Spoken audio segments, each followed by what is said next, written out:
જય શ્રી કૃષ્ણ, જય માતાજી મિત્રો। આજે આપણે વાત કરીશું રાશિ ચક્રની પ્રથમ રાશિ એટલે કે મેષ રાશિ માટે મે 2026નો મહિનો કેવો રહેશે। મિત્રો, 2026નું વર્ષ જ્યોતિષી દ્રષ્ટિએ અત્યંત મહત્વનું છે, કારણ કે આ વર્ષે મહાન જ્ઞાન પરિવર્તન થઈ રહ્યું છે। મેષ રાશિના જાતકો માટે અત્યારે શનિની 7.5નો પ્રથમ તબક્કો ચાલી રહ્યો છે, જે તમારા જીવનમાં મોટા ફેરફારો લાવવા જઈ રહ્યો છે। આ વિડીયોમાં આપણે જાણીશું કે મે મહિનામાં તમારા સંબંધો, આવક, વિદ્યાર્થી જીવન, સ્ત્રીઓ માટેનું ભવિષ્ય, વ્યવસાય અને સ્વાસ્થ્ય પર ગ્રહોની શું અસર થશે। આ વિડીયોમાં હું તમને કેટલાક અચૂક શાસ્ત્રોક્ત ઉપાયો પણ જણાવીશ, તો છેલ્લે સુધી જોડાયેલા રહેજો। નમસ્તે મિત્રો, સ્વાગત છે આપણી ચેનલ લાઈવ યુનિક લાઈફ પર। સૌપ્રથમ ગ્રહોની ચાલ પર નજર કરીએ। મે મહિનામાં ગ્રહોની સ્થિતિ અત્યંત ગતિશીલ છે। તમારા રાશિ સ્વામી મંગળ 11 મેના રોજ પોતાની જ રાશિ મેષમાં પ્રવેશ કરશે, જે તમને અસીમ ઉર્જા આપશે। સૂર્ય અને બુધ 15 મે સુધી મેષમાં રહેશે અને ત્યારબાદ વૃષભ રાશિમાં જશે। શનિદેવ આખું વર્ષ તમારા 12મા ભાવમાં રહીને 7.5નો પ્રભાવ બતાવશે।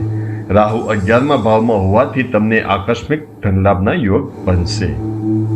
કારકિર્દીની વાત કરીએ તો 11 મે પછી જ્યારે મંગળ તમારી રાશિમાં આવશે ત્યારે તમારી કાર્યશક્તિમાં જબરદસ્ત ઉછાળો આવશે।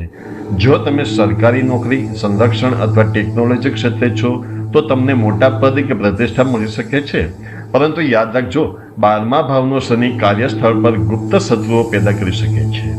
15 મે સુધી સૂર્ય લગ્નમાં હોવાથી તમારામાં અહંકાર વધી શકે છે, તેથી ઉપરી અધિકારીઓ સાથે દલીલબાજી ટાળવી।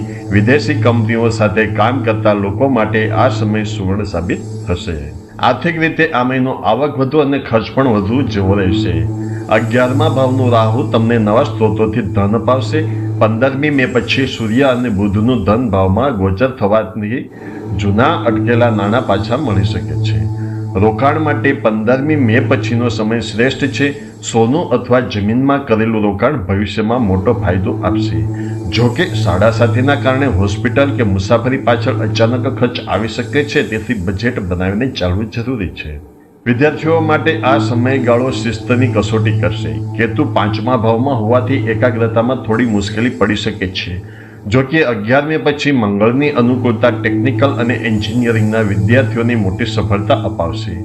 જે વિદ્યાર્થીઓ વિદેશ જવાની તૈયારી કરી રહ્યા છે તેમના માટે 15 મે પછી વિઝા સંબંધિત પ્રક્રિયાઓ સરળ બનશે।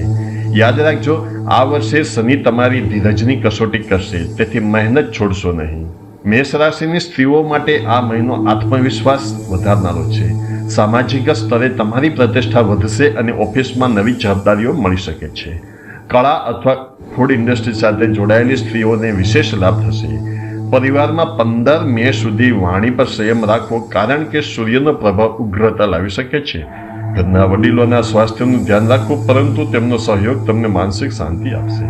ગૃહસ્થ જીવનમાં આ મહિને આધ્યાત્મિકતા વધશે। તમે પરિવાર સાથે કોઈ પર્વતીય સ્થળ કે પવિત્ર યાત્રા પર જઈ શકો છો। 11 મે પછી જીવન સાથેનો તણાવ દૂર થશે અને પ્રેમમાં વધારો થશે, પરંતુ સાવધાન, 12મા ભાવનો શનિ એક્સ્ટ્રા મેરિટલ અફેર્સ જેવી બાબતોમાં મુશ્કેલી ઊભી કરી શકે છે, તેથી નૈતિકતા જાળવી રાખવી।